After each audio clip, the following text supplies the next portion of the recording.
السلام عليكم ورحمة الله وبركاته. أعوذ بالله السميع العليم من الشيطان اللعين الرجيم. بسم الله الرحمن الرحيم. الحمد لله رب العالمين، والصلاة والسلام على أشرف الأنبياء والمرسلين، حبيب إله العالمين أبي القاسم المصطفى محمد.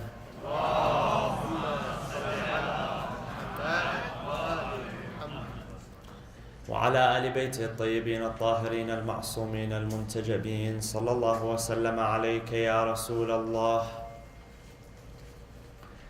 صلى الله وسلم عليك يا أبا عبد الله، يا رحمة الله الواسعة ويا باب نجاة الأمة. يا ليتنا كنا معكم سيدي فنفوز فوزا عظيما. أعوذ بالله من الشيطان الرجيم. بسم الله الرحمن الرحيم. يا أيها الإنسان إنك كادح إلى ربك كدحا فملاقيه. صدق الله العلي العظيم. وصلوا على محمد وآل محمد. اللهم صل على محمد وآل محمد. There's a famous saying which is attributed to Imam Amir al-Mu'mineen alayhi salam, which is frequently repeated, and that is that our enemy is not the Christians nor is the Jews, but our enemy is our own ignorance. Man is in a constant search for the truth, and Allah subhanahu wa ta'ala says, Ya ayyuhal insanu innaka kadihun ila rabbika kadhan famulaqih. He addresses mankind and says that you are in a constant struggle. You are in a constant state of toil and trouble. And from the day that man is born until he departs from this life, he is in a constant state of struggle. Intellectual struggle, emotional struggle, educational struggle, financial struggle, spiritual and social struggle. Surely man is at struggle. إِنَّكَ كَادِحٌ إِلَىٰ رَبِّكَ كَدْحًا فَمُلَاقِيهِ. The word struggle in this verse is repeated twice. And when a verb is repeated twice in the Arabic language, this notes an emphasis and an importance, that there is an emphasis of struggle. A lot of times we struggle to find God in our lives. And this is probably the greatest struggle that people have, is finding God in our lives. And sometimes we look for God. And I think that when it comes to God, we shouldn't necessarily look for God. We should not necessarily search for God, because God is omnipresent. And when we begin to look for God, when we begin to search for Him, usually we end up looking in the wrong places and we don't find God.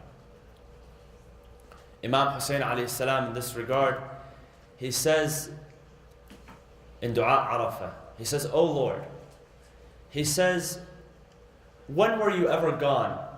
And when were you ever absent for me to have to look for you, for me to have to search for you? You were never absent for me to search for you. He says, what in this universe depicts your majesty in a way that you cannot depict your own majesty?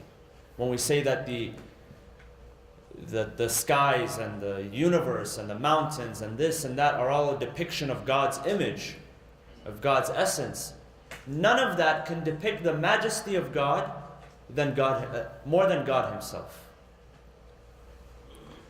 When did you ever need something to point to you, O Lord? You were always there. Your majesty always superseded everything in this universe.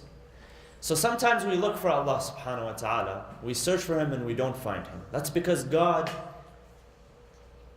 is omnipresent. He's in all places. And it's surprising sometimes when you least expect God to find Himself within your life, you actually find God. So man is at constant struggle, whether it is the struggle to find God, whether it is spiritual, whether it is emotional, whether it is educational, intellectual, man is at a constant struggle. And man is afraid of that which from that which he is ignorant of. So if man has not found God in his life, then he is afraid to look for God. If man has not found knowledge in his life, then he is afraid to go out and seek knowledge. The only thing which stands in our way of understanding this universe, of understanding the creatures of this universe, of understanding society, is what? Is our own fear, our own selves, our own ignorance, our own immorality. This is what stands in our way. The best way to get to know Allah subhanahu wa ta'ala is through what? Is through dialogue. Allah subhanahu wa ta'ala says, call upon me. Ask me and I will answer. How do we talk to Allah subhanahu wa ta'ala? Through our prayer. And how does Allah subhanahu wa ta'ala talk to us? Through the Quran. And these are methods in which He has taught us. This is how God wants us to access. See, sometimes we say, I talk to God and He doesn't respond. We're not speaking to God in the way that He wants us to speak to Him. If I have a friend, for instance, and whenever I call this friend, he doesn't respond. I call him the first time, he doesn't pick up the phone. I call him the second time, he doesn't pick up. He may be excused the first or second time. I send him a text message, and he doesn't reply. I keep calling him. I tell him, I leave him a message. I tell him I want to hear your voice. You're my friend. We haven't talked in a while. Now, what if this friend sends me a message and says, well, I don't want to hear your voice. I'd rather talk to you through text messaging. I'd rather talk to you through WhatsApp or Facebook. That's what I'm comfortable with. Would that be okay? Does he get to dictate the relationship like this? I'll tell him, this is how I'm comfortable with communicating with you. You have to understand, you still have to be my friend, but you have to be comfortable with the way that I'm talking to you. It doesn't work that way. I don't get to dictate the relationship. Allah subhanahu wa ta'ala wants us to speak to Him in a way that He wants us to speak to Him. When He says, I want you to speak to me through prayer, He means I want you to speak to me through prayer, through 5 daily prayers. Not just, speak to me before you go to bed, talk to me, get on your knees on the side of your bed and, say what you need today or what you're looking for tomorrow. It doesn't work in that way. Allah subhanahu wa ta'ala is our creator. He dictates the way in which we communicate with Him. So dialogue, speaking. And this is something which Allah subhanahu wa ta'ala has blessed us with, the ability to talk, coherent speech. When Allah subhanahu wa ta'ala speaks of the creation of man, al-insan, He says, "Allamahu al-bayan." He gave him bayan, coherent speech, the ability to express himself. That's how we communicate with each other, right? I don't communicate with my friend through telepathy. I don't put my hand on my head and transfer my thoughts to his thoughts. Or the way that he understands what I'm saying is through speech. I use my mouth. I produce voices. I produce a sound. I have a voice. Dialogue is how we understand each other. Now, in the case of Allah subhanahu wa ta'ala, it's clear. He wants us to speak to Him through prayer. He wants to speak to us through the Quran. And for those who truly open their hearts to the Quran, every single time, some people say the Quran doesn't speak to me. Before reading the Quran, do a little prayer. Say, oh Allah, I want you to speak to me. I want to understand something. And do it with full sincerity and with a pure intention. Every time you open the Quran, you will learn something new. Every time you open the Quran, it will guide you in your correct direction. But how do we learn from each other? We live in a world, especially here. You look at Southern California, for instance. We live in a world, in a society which is multi-ethnic and multi-religious. And as Muslims, we have to be able to establish dialogue, number one, between ourselves, intra-faith, extremely important. And number two is with other religions as well. Allah subhanahu wa ta'ala says, we have created you from one nafs, from one soul.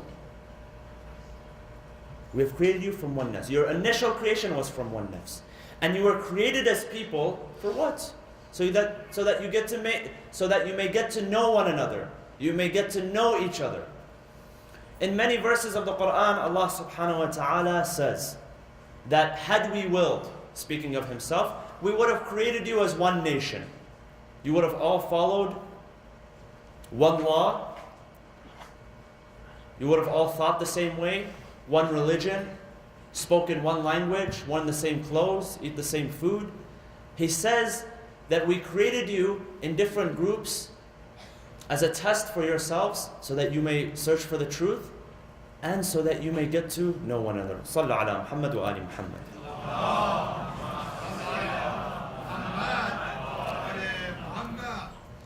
God wants us to communicate with each other. God wants us to know one another. And the rules for dialogue are not completely different from the rules of having a meaningful interpersonal relationship. There's a few things to consider in interfaith and intrafaith. Number one, we have to be mindful of our own motivations. And this is especially important when it comes to interfaith, dialogue between religions. A lot of times you notice that people engage in dialogue, or it's not really dialogue because they're not willing to, because dialogue means that you have two sides. You're exchanging, you're providing ideas and you are receiving ideas. A lot of people, when it comes to learning about different religions, the opposite religion, what they do is that they have their own motivations, they have their own pre-existing bias, and they seek out other religions in order to confirm their own bias. So a person has, for instance, a bias against Christianity, or he has a certain bias against Islam. When he learns about Islam, he does not do so in order to actually learn something, in order to challenge his bias. Rather, he does so in order to confirm his own bias. And we should be very mindful of this point. Amongst ourselves, in intrafaith relations as well, when dealing with other schools of thought, we should not have a pre-existing bias which we want to confirm by learning about other schools of thought.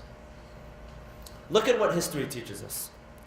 When you look at history, you find that the first people to critique the message of Islam, the message of Rasulullah sallallahu alaihi wasallam, were people who had their own bias and they were trying to reconfirm it. I'll give you an example. One person was the famous reformer, Martin Luther. When you say the name Martin Luther in Christianity, Martin Luther is associated with the Protestant Reformation. Martin Luther saw everyone, practically everyone, who was not following his idea and his school of thought, he saw them as demonic. Catholics were of the devil. Jews were of the devil. And if Catholics and Jews were of the devil, then Muslims were certainly of the devil. So he had a pre-existing bias. And when they speak about anti-Semitism, that's one example there. Anti-Semitism, the meaning evolved over centuries. It used to refer to a bias against Semites, and Arabs are considered Semites by lineage. And then it evolved to meaning, only the sons of Israel, the Jews. This man, when he learned about Islam, it was in the late 1400s. And he lived in Constantinople during the aftermath of the invasion of the Ottoman Turks, who were Muslim. So his association with Islam was with the Ottoman Turks. And that's why he used to refer to Muslims as Turks. He used to use the two names interchangeably, Muslims and Turks. So when he finally got a copy of the Quran, his mind was blown. Because he said, now I can confirm my existing bias. Well, he didn't consider it bias, but his existing idea that Islam was demonic. It's a demonic entity. If you know anything about the Ottoman Turks and the way that they used to invade people, it was something like the Mongolians. It was something like what you see today, ISIS, to spread their political domain. And it had very, very, very little to do with Islam and much to do with politics, expanding their political domain, expanding their political influence. And the truth be told, they were barbaric. We have to admit that when we look at history. They were barbaric. With people and with themselves. Today, when you go and visit the graves of the sultans, you find that one sultan is buried, and then there's 4 or 5 graves next to him. They're all his brothers. Do you know why? Because when one sultan would ascend to the pulpit, in order to secure his place, so in order to secure his throne, he would execute all of his brothers so that there would be no challenge. Look at before him, look at the khulafa of Banu al-Abbas. That's exactly what they did. One killing another. A father killing a brother killing an uncle, a son killing a... Just to secure this chair, which exists only for a few days. Imam Ali alayhi salam, he has such a beautiful poem. And this poem was recited by the 10th Imam, Al-Imam Al-Hadi alayhi salam, in front of the Khalifa Al-Mutawakkil Al-Abbasi. It was so eloquent. One day he was forced to be brought into the majlis of Al-Mutawakkil Al-Abbasi. He was arrested from his home in the middle of his prayer. And he was forced to be brought in front of the Khalifa. And at that time the Khalifa was having a party. They had women and they had alcohol and it was lively. It was very lively. And the 10th Imam, handcuffed by the guards of Al-Mutawakkil, is brought into this majlis. And at the entrance, before they didn't have doors, they had curtains. And usually if someone was coming in, they would have people who would, just like a door opener today, they would have people who would pull the curtains away. When the Imam came in, they didn't have anyone pull the curtains away. He had to push with his own hands. And that was a sign of, they were trying to humiliate the Imam by doing so. Anyways, he comes to the Imam, and the Imam comes to the Khalifa, and the Khalifa turns to him. He welcomes him with open arms. He says, "My dear cousin," he considered him his cousin. He said, "Come and sit right next to me." The Imam had no choice. He's handcuffed. He came and sat next to him. So what does he do? He tries to insult him. He offers him some wine. Al-Mutawakkil, he offers the Imam some wine. He says, "Here, enjoy some of this wine while we are enjoying it." So the Imam says, "By Allah, this has never mixed with my blood. It has never mixed with the blood of my forefathers. And we are of a pure lineage. You will never see this mixing with our blood." He says, "Okay, well in that case, then sing us some songs." So the Imam began to recite poetry.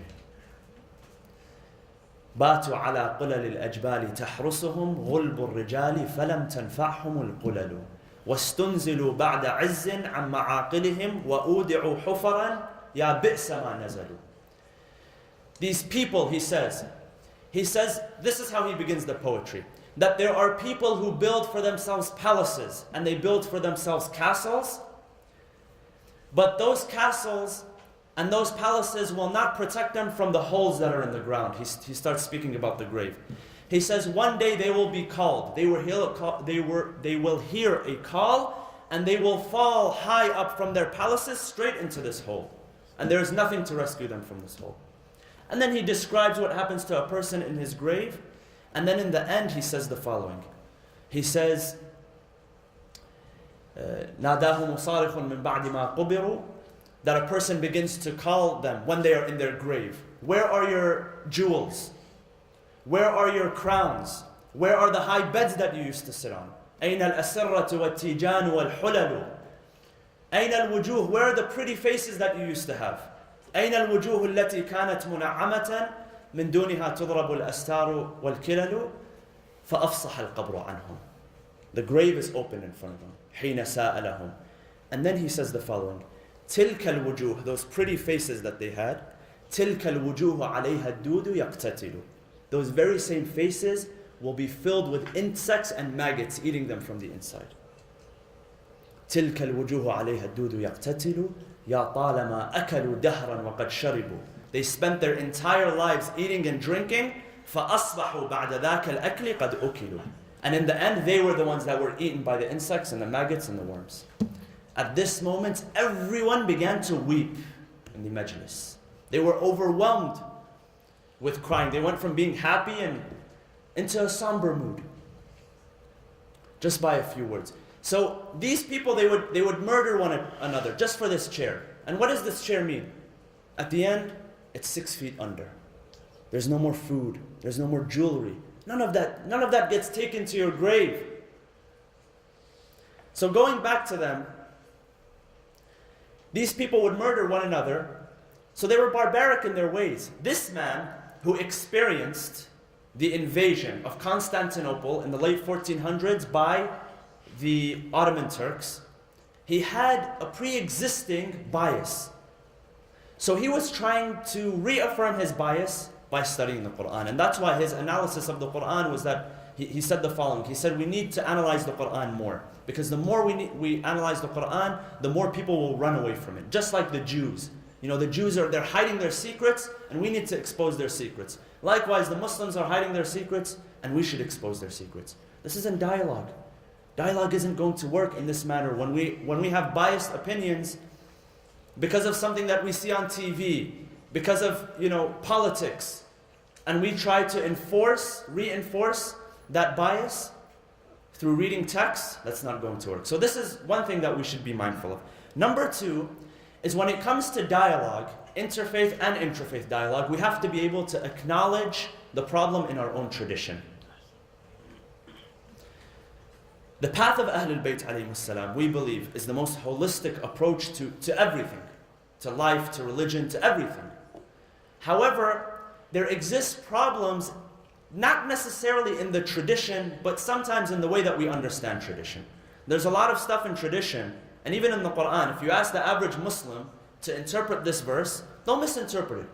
And it's not the job of every Muslim to be able to correctly interpret the tradition and the hadith, but a lot of things become mistaken.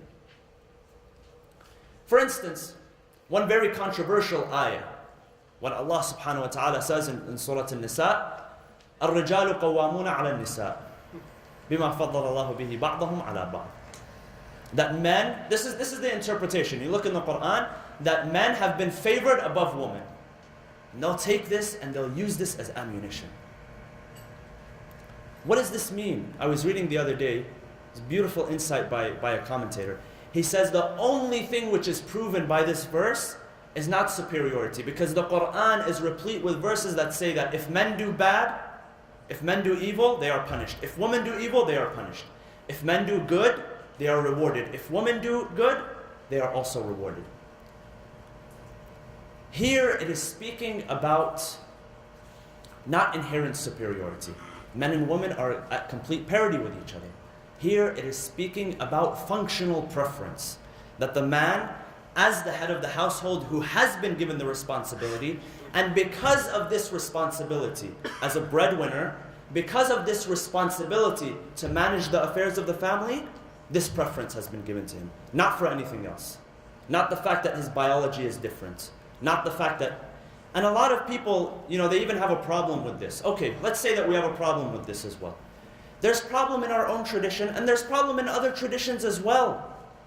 If you look at Christianity, and you look at Judaism, the other day I came across a prayer. There's a prayer for Jewish men to recite in the morning. It says that the following, along these lines.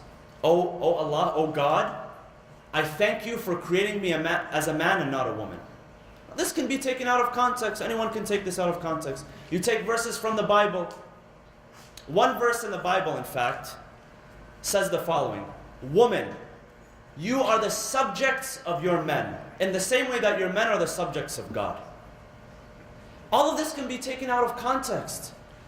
There's problem in tradition. We misunderstand tradition. In Islamic tradition, in Jewish tradition, in Christian tradition. That shouldn't mean that we should use that as ammunition against each other. This is why the Quran emphasizes on coming together on a common word. تعالوا على كلمة سواء بيننا وبينكم.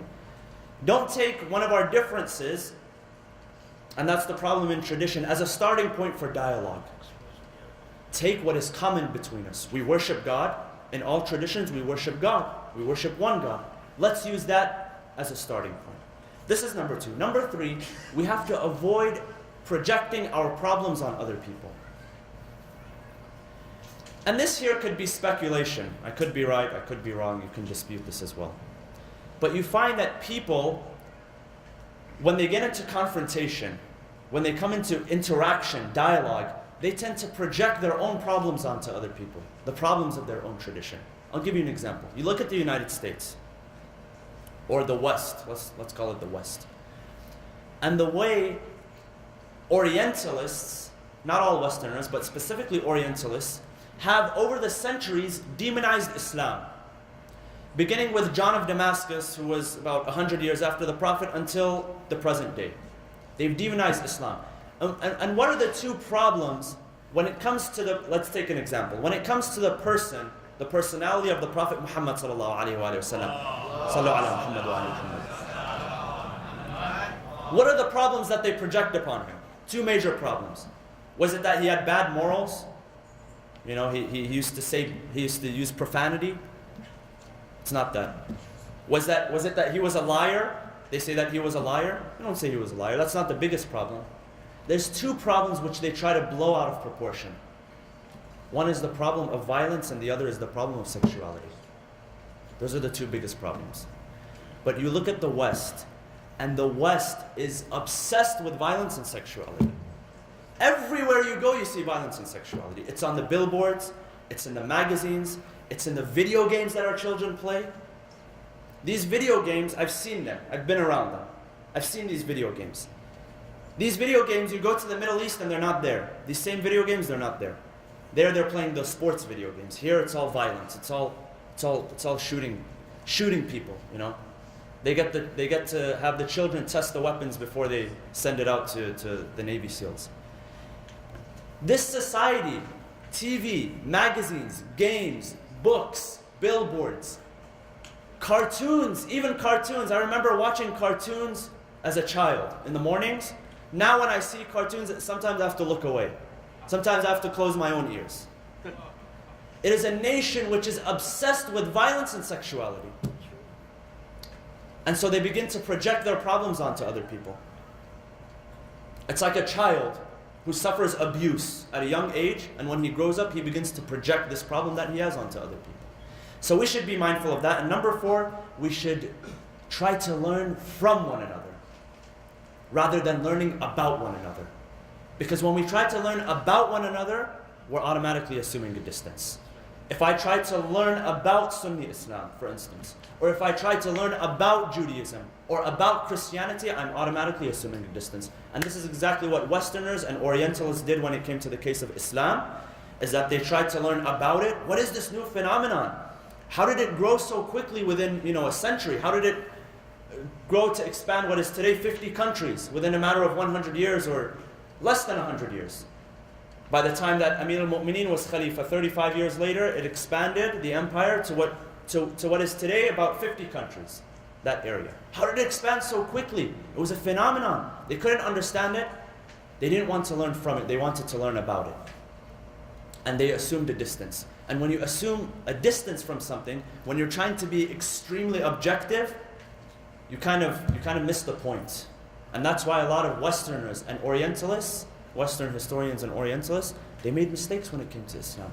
They misunderstood what was the problem they misunderstood what was the reality behind the person of Rasulullah sallallahu alaihi wasallam. The other day I was reading, and there's the new movie that's coming out about Moses and Pharaoh. And the actor who portrays Moses, Christian Bale, the other day he was saying in an interview, and this is what happens when they want to make a movie about a personality, they try to learn about him. They try to learn about him. They're not trying to learn from him. They're trying to learn about him so he's able to portray him, right? They're more concerned with learning about than from. It's an artificial approach. So he was speaking about, the headline of the interview was, "I'm pretty sure Moses was a schizophrenic."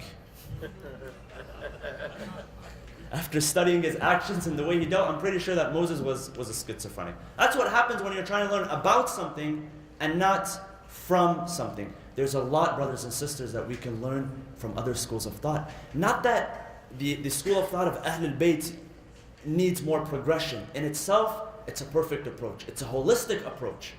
However, sometimes we come across other traditions, other schools of thought, and other religions who practice and apply the teachings of the school of Ahlul Bayt more than us. So we need to refer to them in their teachings. I have come across, I can say this confidently, after living here for a couple of decades, I can say this with confidence, that I've come across people here, non-Muslims who know nothing of Ahlul Bayt, who apply the teachings of Ahlul Bayt more than people. I've also lived in the Middle East as well. More than people that are over there. I'm not trying to demonize it. I'm sure there are believers there, and I'm sure that there are believers here. But the point is that we have to expand our horizons to learn from one another. So going back to this point, and I end here. Human beings are full of bias. We're full of misunderstanding. We're full of dishonesty. We're full of pride and prejudice and nationalism. And that's why sometimes, in order to unite, we need to unite at things which make us common. That's not our flag. It's not our religion. It's not our school of thought. But what do we share in common, all of us as human beings? Our humanity. We have humanity. And on the day of Ashura, when Imam Hussein alayhi salam was calling upon people to join him, he was trying to evoke their humanity. He didn't call them by their religion or by their school of thought. That's why you have people from different religions who joined the caravan of Imam Hussein. People like Wahab al-Kalbi, a Christian man who came with his mother and his wife. And they joined the camp of Imam Hussein. They accepted Islam and they gave themselves. They gave their lives. A man like Zuhair ibn al-Qayyim, who was a Muslim but from another school of thought. He had no interest whatsoever in Ahlul Bayt alayhim salam and the path of Imam Hussein. And when he met him on the way, Imam Hussein alayhi salam summoned him, he called him, and he goes to him. The Imam tells him to join his camp, and he doesn't want to join the camp. When he goes back, he sees his wife. His wife tells him, "Who was calling you?" He says, "This was Hussein bin Ali." "What did you do?" He asked for me to join, and I didn't want to turn to him. She said, "How dare you? Who do you think you are turning away Hussein bin Ali?" And he joins the camp of Imam Hussein alayhi salam, and he becomes the commander of the left flank of the army of Imam Hussein, among the first to give his life. Imam Hussein united people at their humanity. That's why you see people, historians, Orientalists, they are proud of Imam Hussein. Not necessarily because of his religion. People who are from different religions, people who are from different schools of thought, they all seek inspiration from Imam Hussein because his message was a message of humanity. It was not a message of religion. It was not a message of school of thought. It was a message of humanity. He united people at their core. Sallu ala Muhammad wa ali Muhammad.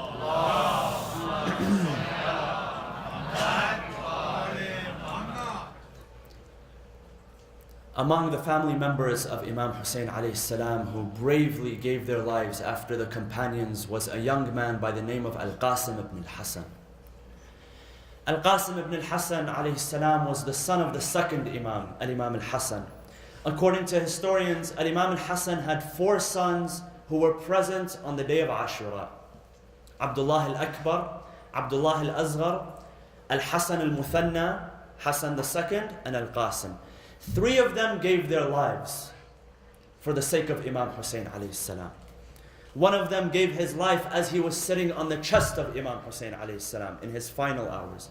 One of them, Al-Hasan al-Muthanna, was injured in battle, but he was taken back to Medina.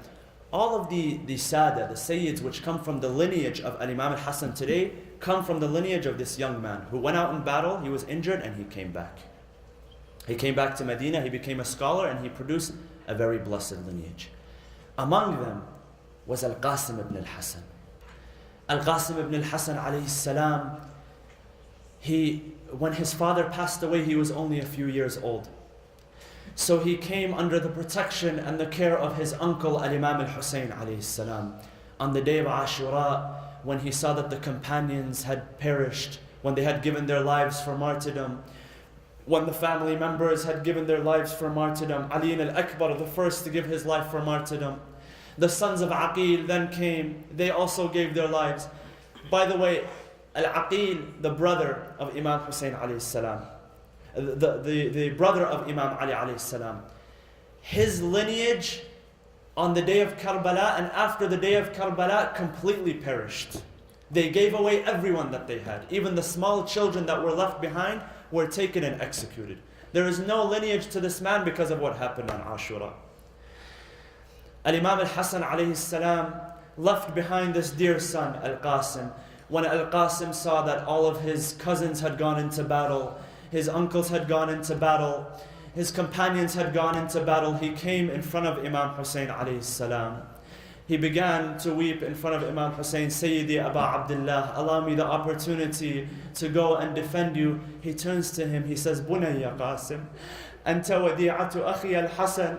He says, my dear Qasim, you are the remnant of my brother al-Hasan. If you leave, who will remain behind to remind me of his presence? Al-Qasim goes away. After a few moments, he comes back.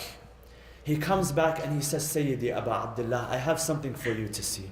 He gives him a letter. This letter is handwritten by Al-Imam al-Hasan alayhi salam.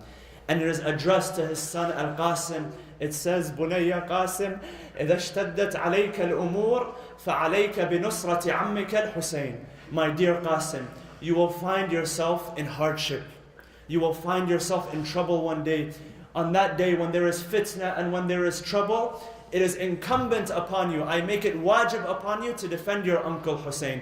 At this moment, Imam Hussein alayhi salam, when he sees the command of his brother, how can he turn away the command of his brother? He begins to weep. He embraces the young boy. He turns to his sister Zainab alayhi salam. Ukhayya Zainab, itini bi'imamati akhi al-Hasan. My dear sister, bring for me the clothes of my brother al-Hasan. Zainab alayhi salam, she brings the armor, she brings the sword, she brings the turban, and she places it, she gives it in the hands of Imam Hussein. Imam Hussein alayhi salam, he places the armor on the young boy. But the boy was so frail, he was so small that it was too big for him to wear. So Imam Hussein alayhi salam takes off his turban, he rolls it out, he rips it in half, and then he takes one half, he rips it again, he makes a turban out of it, and he places it on the head of Al-Qasim. With the other piece, he wraps it around the back of Al-Qasim so that the armor stays tight towards his body. At this moment, he turns to him, Bunayya Qasim, how do you see death? What is death in your eyes? He says, Ya Am, Wallah fi nusratikum ahla min al-asali. If it is to support your cause, then death is sweeter than honey. At this moment, Imam Hussein alayhi salam, he embraces his son Al-Qasim. He begins to weep until both of them fall to the floor. They get up, he blesses him, he sends him out into the battle. This young man, Al-Qasim, goes out into the battlefield and he begins to tell people who he is. In tankuruni fa'ana najlu al-Hasan, sabtu al-Nabi al-Mustafa wal-Mu'taman, هذا حسين كالأسير المرتهن. If you do not know who I am, then I am the remnant of Al-Hasan. I am here to defend my uncle who has been taken hostage. He goes out into the battlefield. He begins to strike the non-believers one after another. When one of them recognizes that this is the nephew of Imam Hussein, he turns to Hamid ibn Muslim. He says, Wallah, I am going to bereave his uncle of him. This is my mission. Hamid says that he is only a young boy. What is your intention with him? He says, Wallah, I will make his uncle Hussein cry for the day that he sent him out into battle. As he approaches this young man, Ya Mu'mineen, Al-Qasim is surrounded by enemies. This man comes to him and he strikes him upon his head.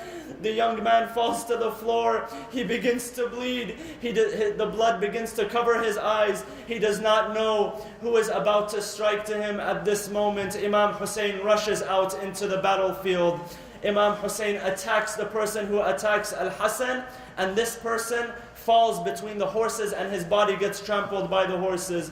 He calls out the name of his uncle, Sayyidi Aba Abdullah, Aghithni, my dear uncle, come to my aid. Imam Hussein rushes out to him. He tells him, Ya'uzzu Allah ala ammik, an tad'uh fala yujibuk, aw yujibuk fala yu'inuk, aw yu'inuka fala yughni ank, bu'dan wallah liqawmin qataluk, wa khasmuhum yawm al-qiyamati jadduka wa abuk.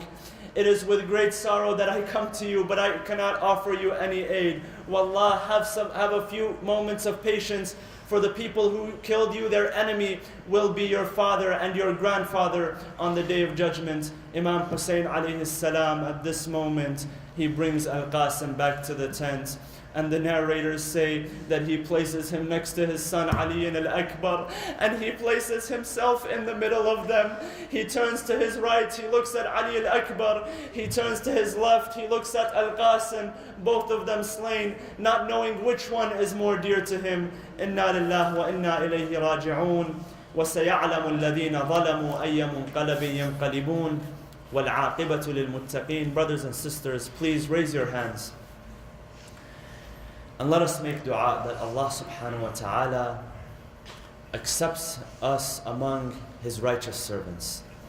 O Allah, allow us to benefit from these holy nights. O Allah, allow us to be among those who you have privileged with the intercession of the Ahlul Bayt alayhim salam. O Allah, allow us to be among those who count themselves as the servants of the 12th Imam, Al-Imam Al-Hujjah, Ajjalallahu Ta'ala Farajahu Sharif. Oh Allah, allow us to serve him and serve your religion and your tradition through the Ahlul Bayt alayhim salam. Bismillah ar-Rahman ar-Rahim. Allahumma aghfir lil-mu'minina wal-mu'minat wal-muslimina wal-muslimat al-ahya'i minhum wal-amwat. تابع بيننا وبينهم بالخيرات إنك مجيب الدعوات إنك قاضي الحاجات إنك على كل شيء قدير برحمتك يا أرحم الراحمين. وصلى الله وسلم على سيدنا محمد وعلى آل بيته الطيبين الطاهرين.